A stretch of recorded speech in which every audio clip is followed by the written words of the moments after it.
Good morning student. पिछली कक्षा में हमने छंद की परिभाषा और छंद की विशेषताओं को देखा था। अब हम छंद के बारे में आगे पढ़ते हैं। सबसे पहले आप देख रहे हैं वर्ण। क्या लिखा है? वर्ण।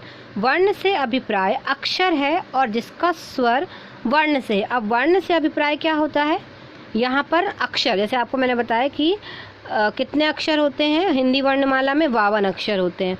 जिसका स्वर वर्ण से, इसमें व्यंजनों की गणना। अब जो वर्ण होगा कहाँ पर? छंद में जब वर्ण का इस्तेमाल होगा तो मात्र स्वरों का वर्णन होगा। वहाँ पर स्वर वर्ण आएंगे, यानी टोटल कितने अक्षर होंगे? 52 अक्षर होंगे। स्वर कितने हैं? 11। यानी कि जो बचे हुए चीज़ें हैं वो मतलब व्यंजन हैं उनको हम इस्तेमाल नहीं करते हैं। वर्ण में हम केवल छंद में स्वर वर्ण लेंगे। स्वर वर्ण कितने होते हैं? 11 होते हैं। कौन कौन से? आ ई उ ए ऐ ओ औ अम आहा, यानी अम। आहा नहीं लेते हैं, आहा विसर्ग के अंतर्गत आ जाता है। अम कितने हो गए? 1 2 3 4 5 6 7 8 9 10 11। क्लियर है? तो ये स्वर हो गए हमारे कितने? 11। और इन 11 स्वरों का इस्तेमाल ही हम छंद के वर्ण में करते हैं।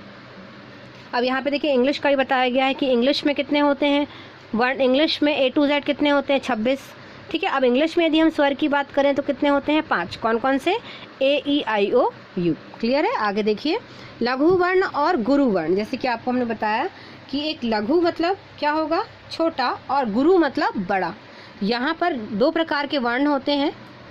ठीक है, वर्णमाला में 2 प्रकार के वर्ण इस्तेमाल होते हैं यहाँ पे, लघु वर्ण और गुरु वर्ण।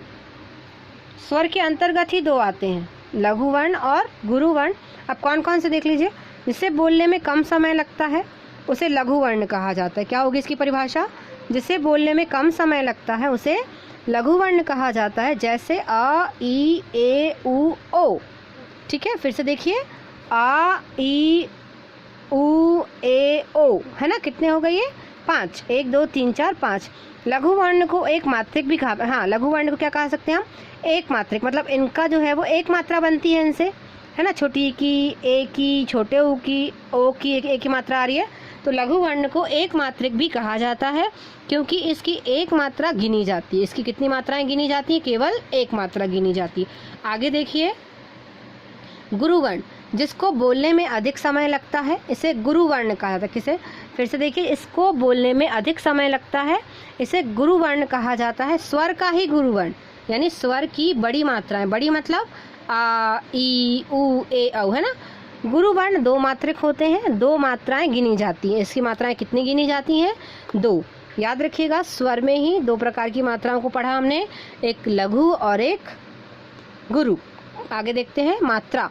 किसी वर्ण को बोलने में जो समय लगता है उसे मात्रा कहते हैं। अब जो वर्ण है उनको जब हम बोलते हैं तो जितना समय लगता है वो मात्रा कहलाती है। मात्रा 2 प्रकार की होती है, एक होती है ह्रस्व, एक होती है दीर्घ।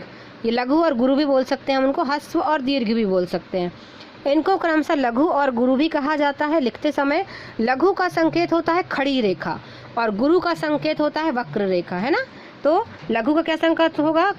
खड़ी रेखा, और गुरु का क्या संकेत होगा? वक्र रेखा। क्लियर है?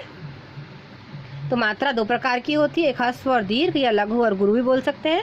इनको क्रमशः लघु और गुरु भी कहा जाता है। लिखते समय एक खड़ी रेखा होगी तो लघु पढ़ देंगे, और अगर वक्र रेखा होगी या एस जैसा दिखेगा तो हम उसे क्या पढ़ेंगे? गुरु का संकेत पढ़ेंगे। क्लियर है? आगे देखते हैं।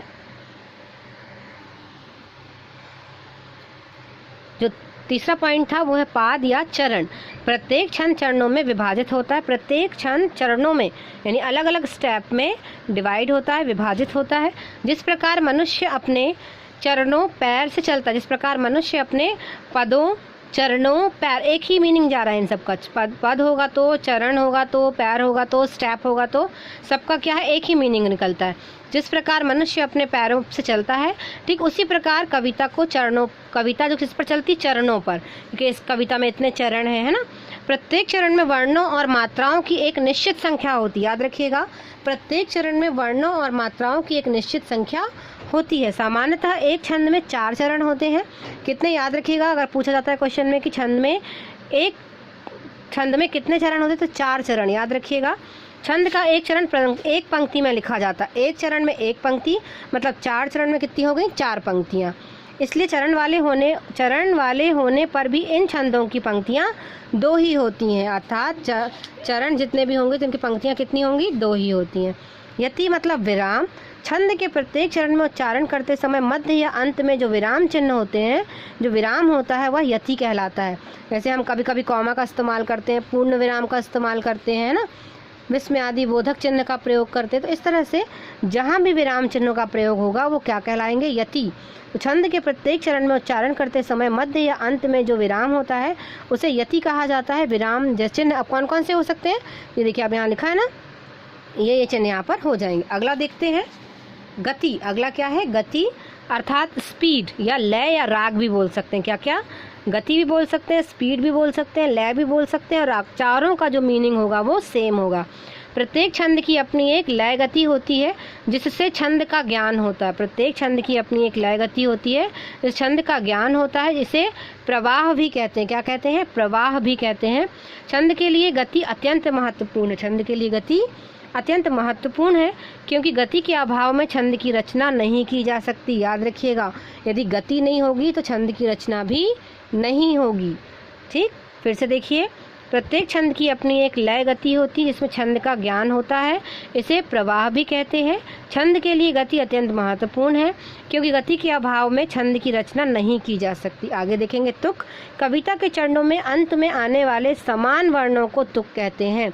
कविता के चरणों में अंत में आने वाले समान वर्णों को तुक कहते हैं। अगर आखिरी में ता आ रहा है, नी आ रहा है, तो बाकी की लाइनों में भी नी ही आएगा। इस तरह से कविता में चरणों में अंत में आने वाले समान वर्णों को हम क्या कहते हैं? तुक। क्लियर है? तो आपने 6 पॉइंट्स छंद के पढ़े। कौन कौन से थे? गति, तुक, पद, यति, गुरु, वर्ण और, ठीक है, वर्ण और मात्रा। इसे आप कॉपी में नोट कीजिए और याद कीजिए।